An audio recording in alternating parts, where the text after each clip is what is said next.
Whew, we got a rain. Good day, folks. This is Greg Judy at Green Pastures Farm. Well, we went from July 29th, 2022 until August 2nd, 2023 without a rain that measured over 1.5 inches. And we beat that record.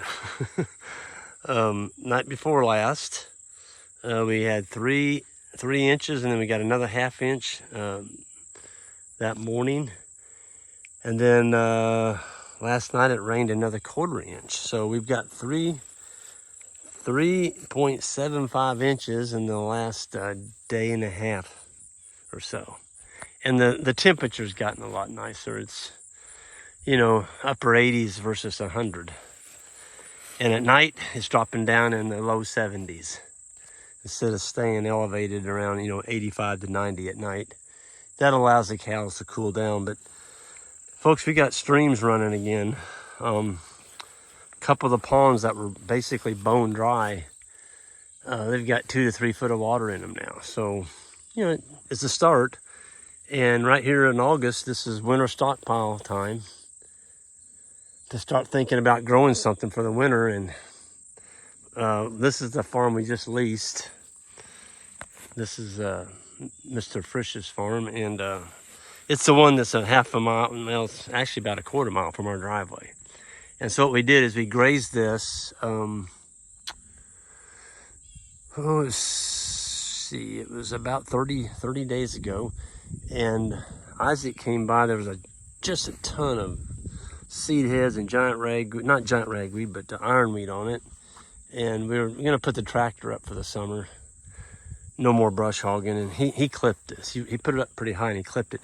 But it didn't grow. It never grew. It just, actually, it didn't look so good after we clipped it. And I was kind of wondering if we did the right thing. But now we got 3 3/4 inches.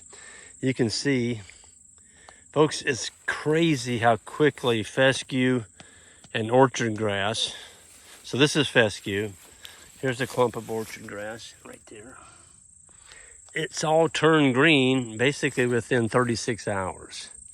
So it went from a light, some of it had a little green left in the bottom of it. Most of it was brown, and it turned green. It just rehydrated. So rain is a wonderful thing. You can't duplicate it. Not around here. I mean, there are people out west that have irrigation coming out of the Rocky Mountains, and they can put down a lot of water from the snow melt, but we don't have that luxury here. And we don't live next to the Missouri River, so we don't have an exhaustible, you might say inexhaustible source of water. So we have to use what nature gives us, and that's comes out of up there.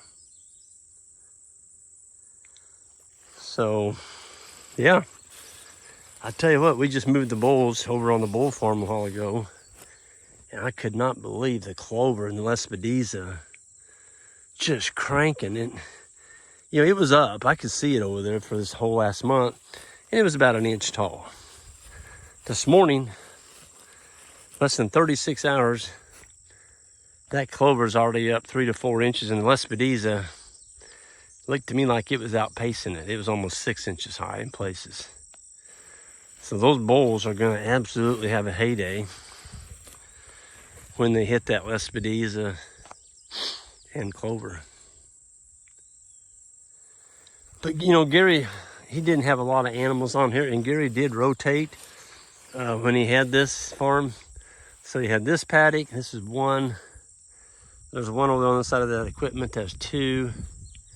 Kind of had a woods paddock here. That was 3, 4, 5, 6, 7. So there are around 7 paddocks on here. And I may be missing one. There may be 8, but between 7 and 8 paddocks. And I think Gary ran about 12 to 15 cows and a bull. And so it never was really overgrazed real bad. And of course, we had to come in and fix all the fence. The fence had a lot of trees on it and a lot of broken wires, and the boys and I worked that over, got it cattle tight again before we ever brought the cattle on. This is going to be nice. We're going to grow some grass here because, see, we're not going to be back to this field. Golly. Let's see. We got to get through Collie Road Farms. There's 2 weeks. Docks is another 3 weeks. That's 5, 6, 7. Then we got to go through Judy Farm before we come back to here. So we're not going to be back here for about 10 weeks, around 2.5 months. So we're at August 3rd. So you got August, September, middle of October. It's going to be interesting to see what this looks like. But this is one of the things I don't like about feeding hay in a ring, particularly right here. We get a lot of smartweed because this got punched. We don't freeze in the wintertime like they do up in Alberta. I tell you what, bale grazing in Alberta, if you ask me, that's the way to go. It's either that or swath grazing, where they mow it and they have a huge swath of forage and they just leave it out there and let the animals harvest it under the snow in the wintertime. And it's super high quality feed. That's even better. You don't even have to bale it. You just mow it down and windrow it and leave it. But they don't freeze up there. And some of the bale grazing that I saw up there were just phenomenal. What it did to the soil. Just unbelievable. It's a game changer. And I think if you're going to be feeding hay in Alberta, I'd be looking at bale grazing or swath grazing and keep the nutrients out on the field. I did see people that were feeding up around barns, though, just like they do in the States. Everybody feeds close to the barn because it's easy. That's where the hay's at, and the tractor's stored there, and you grab a bale, you bring it out here, and you feed it. And you're done. But you're not getting the nutrients out across your landscape. Cattle were meant to stay outside, folks. We don't have a barn anywhere on Judy Farms. And, you gotta have a barn, Well, go look at Gabe Brown up there in Bismarck. I've seen pictures of his cows in a blizzard, 3 foot of snow, and those cows are out there grazing. No barn. In Bismarck, North Dakota, 40 below temperatures. We don't hit that here in Missouri. So I guess it's what you get used to and what you think you can do and what you can't do. But I can tell you this, cattle do not need a barn in the Midwest. That's ridiculous. Yet so many homesteaders, and I've talked to a lot of them. I get emails from y'all every day. Well, we bought our homestead and we gotta build her out here, and we're getting our barn built, and just bought our tractor, and we're getting the corral built, and kind of like to know what we're going to do for livestock. And I'm like, well, first of all, you should have got your perimeter fence in and got the livestock in. And then second, you don't need a barn. Third, unless you're using a tractor a lot, you probably don't need a tractor. Jan and I went 25 years without a tractor. If we needed one, we went and rented one. And we got by doing that. So was it as handy as owning one?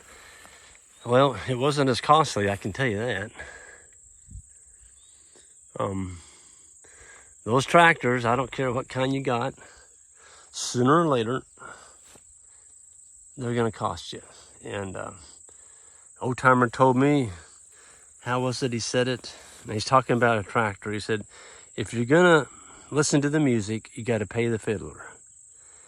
And he said, equate that to sitting on a tractor. I mean, every time you start that thing up, something can happen to it.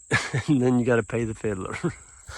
Because the music of the tractor is not going to sing to you if it's broke. So, yep.